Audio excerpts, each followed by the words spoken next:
disbelief that it is here and in my hands and it is complete. And this project would never have reached completion without the incredible encouragement that I have received. A lot of it is coming right here in this room. And I'm sure I would have given up at some point if it wasn't for all of the people who have told me, I want to read your thesis. So thank you for your patience. Here it is.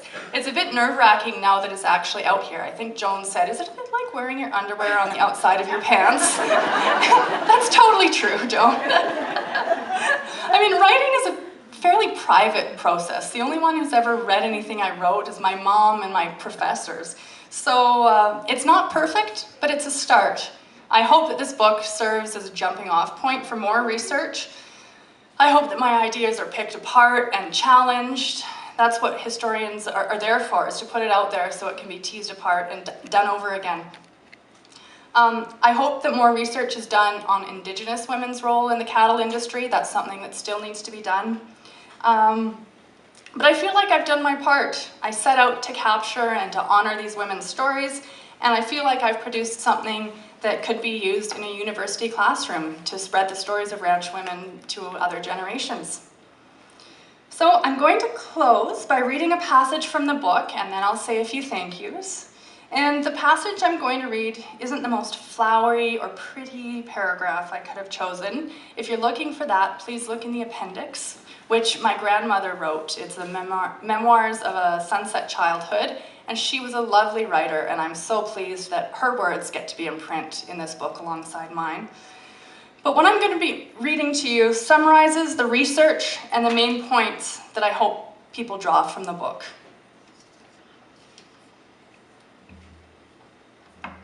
So I'm reading, it looks like it's chapter 2 here, the end of chapter 2.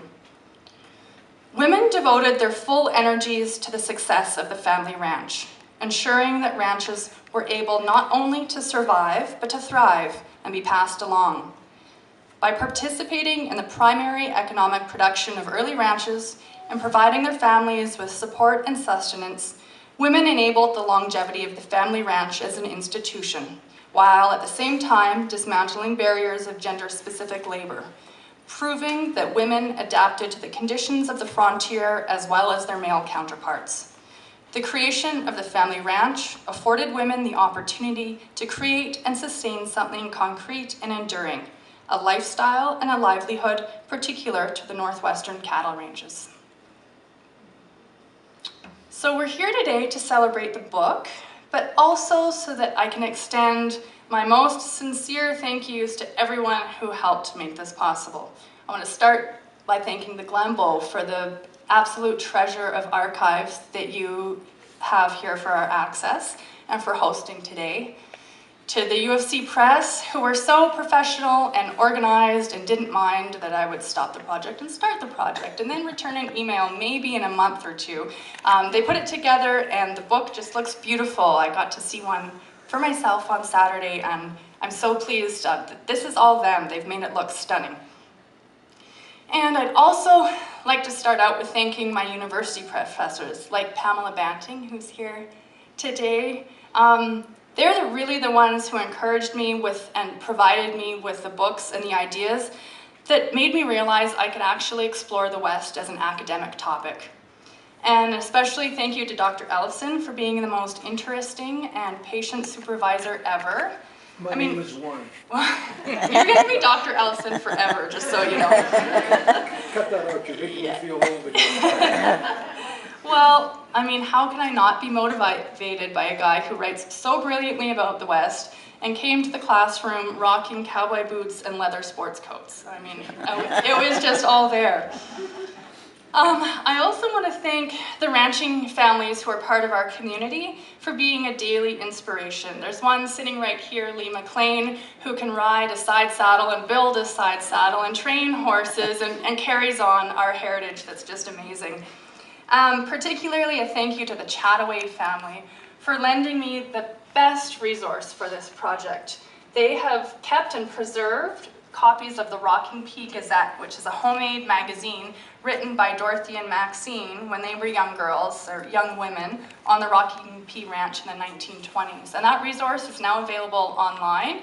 It's on the... It's here too. Is it here as well? But is it on the university website? I think you can access it from the All you have to do UFC. is look up Rocking P Gazette Yeah. on the internet, and it pops right up for you. Perfect. So it's beautiful, fully illustrated, full of cartoons, essays, captions, everything you can imagine about a ranch in the 20s from the perspective of two young women. So I do recommend you'll get sucked in if you start reading it. And I also promised myself that if I ever got the chance to publicly thank Jenny Lannon, and I'm so glad to see her mom here today, that I was going to. Jenny was 19 and she came into our lives when my youngest, our daughter Avery, was just a few months old. And staying with a historical theme that was our topic at the time, we lovingly called Jenny our hired girl. So she'd arrive at breakfast time, she'd bundle up my babies and take them outside and feed the chickens and the horses and keep the kids out of my hair while I wrote this manuscript for my thesis with the babies in the other room. So this book pretty much would not have happened without Jenny, so I hope you'll take my thank yous back to her for sure. And of course, I want to thank my family, because that's what this book is all about. Tyler is the most supportive and helpful, loving husband there is. He's my partner in all things, and I love our life together. Yesterday, while I was preparing for today, he just went out and got our kids and his parents and 5 horses ready and went out to the hills and checked the cows and the calves. He just makes things happen, and in turn, he makes me feel like I can accomplish anything. So thank you so much for your support through this. And I'm going to close by thanking my mom, Linda Lurie. I feel like she is here with us today, and she was my source of motivation for pursuing this book to publication. I think if I had not finally got this to print, she would be a ghost haunting me daily. So I'm so glad for her that it's finally here. She was our business partner, she was our ranching partner, and she was also my most trusted and effective editor. She has scoured over every word of this project and tossed around the ideas with me from beginning to end. And it really wouldn't be here without her and her motivation and guidance. But mostly what my mom did was instill in me a love for our place in the world, which is Trails End Ranch. And the ranch was passed to her from her mother, Con, and from her granny before that, Edith. And I'm honored that I get to carry on the tradition of ranching women in my family for this generation, and that I'm raising the 5th generation to know and love our heritage. So we're going to close with a song, and it's accompanied by photographs. The song was written by my Aunt Toby. It's not a big room, but I'm losing track of wherever it is. Way in the back, there's Toby. So the song was written by Toby, and it's performed by Lance and Toby together. The song is called Edith, or Edith's Song, and it's my great-grandmother's story, but it was also the story of so many women like her who left their families and their established societies behind and came down to the ranching frontier to put down roots and make it their home.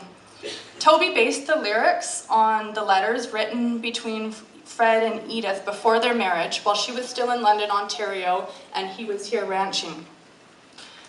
He was writing to appease her mother's fears about her coming to the Wild West, and he was also writing to assure her that she would have a place beside him as his best chum, and she also tempted her, with the promise of a good fast horse. So it can be done. Tyler also bought me a nice little horse right before we got engaged. The tradition continues. So Edith, like so many others, found her place here in Southern Alberta.